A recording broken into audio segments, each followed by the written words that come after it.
Have you heard that you needed to eat more protein in order to support your sustainable weight loss goals? Have you increased your protein intake but find that you're still not getting the results that you expected?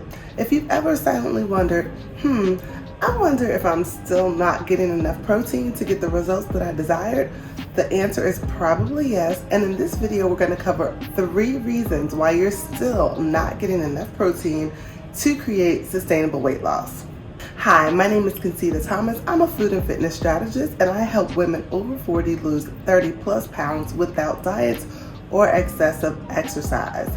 A big part of how I'm able to help them do that, actually how I helped myself do that, was to really get back to the basics of understanding how food works, what the different macronutrients are, and what they do in your body, so that they're able to leverage that knowledge to get the results that they want while eating like a normal person, really just being able to throw those diets out of the door, because between you and me, they don't really work.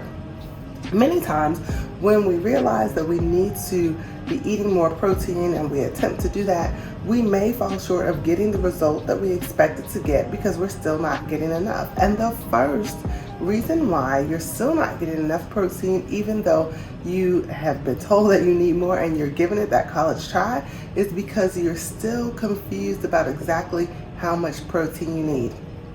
If you read blogs, read posts on social media, etc., you've probably heard several different opinions about how much protein you actually need. You may have heard things like, well, if you're getting 40 grams a day, that's enough. Or try your best not to go over 60 grams or else you could possibly cause yourself some type of organ damage. Or you may have heard things way on the other end of the spectrum that you need like 1.5 grams of protein per pound of body weight. So no wonder you're utterly confused and wondering, Concita, like, who's right? And the answer is, it depends. Protein needs are so specific to the person, and they depend on numerous factors. Things like how much muscle you have on your body, how much weight you're looking to lose, how active you are or are not, what type of activity you're engaged in. Is it resistance training? Is it sprints? Is it moderate duration cardio? All those things really go into determining how much protein you actually need. So the truth of the matter is that one or more of the answers that you've read somewhere on the internet may be correct, or they all may be incorrect for your situation. That is why I go really deeply into how to determine your specific protein intake needs in my newest program, Right Step. And if you want to check out that 3-day masterclass, it's available on my website, and we really dig deep there. And I'll link to that program in the description box below. All right, so let's get into the second reason why you're still not getting enough protein even though you're trying.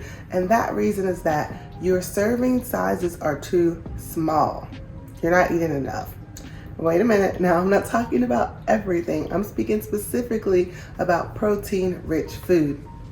It's always amazing to me how many people will tell me things like, well, I know I need to eat more protein, so I added an egg to my breakfast. I used to just eat toast and drink tea at breakfast, and now I've added an egg, and I don't know what's going on, Concita. Like, I'm still not experiencing the benefits that I'm supposed to experience when I'm having enough protein.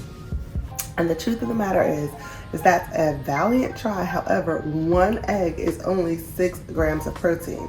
If you are eating like a bodybuilder style 6 small meals a day, which will be a lot, then you need at least 20 grams of protein with each of those meals. Now imagine if you're not eating that way. Most of my clients are not. I'm not anymore. And you're only eating 3 square meals a day or 3 square meals and a snack. Then that protein need per meal is going to go up, and 6 grams is going to fall very short of what you need. So if you take that and you extrapolate that out over several meals, you could be grossly under eating protein, not because you're not including protein, but simply because your serving sizes are way too small. I've got more where that comes from, but I'm curious, have you discovered that you're not eating enough protein? How were you able to fix that? Let me know in the comments.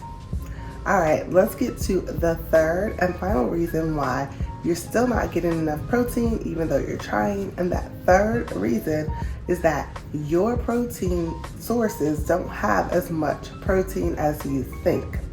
Now you may be thinking, oh, wait a minute, I can see that.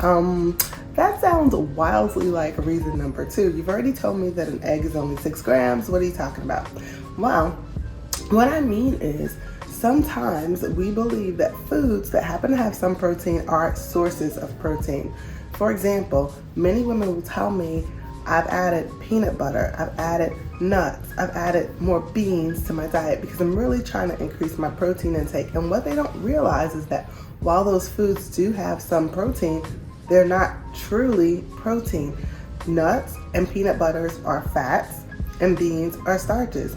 Do they happen to have more protein than other foods in those macronutrient categories? Absolutely. But do most people eat enough of them in terms of a serving size to actually get a full serving of protein? No.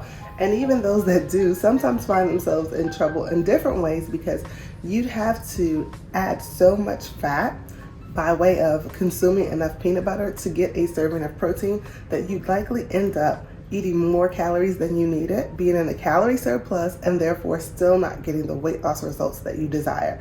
So it's important to really understand what are true sources of protein versus what is something else that just maybe happens to have some protein, and that food marketers have been really clever about pointing out the fact that that food has some protein, because as we get smarter, they get slicker. And so you really have to be careful there and watch out and either learn for yourself or rely on a trusted source to help you figure this out or point you in the right direction when it comes to understanding what your food sources truly are in terms of protein or carbs or fat.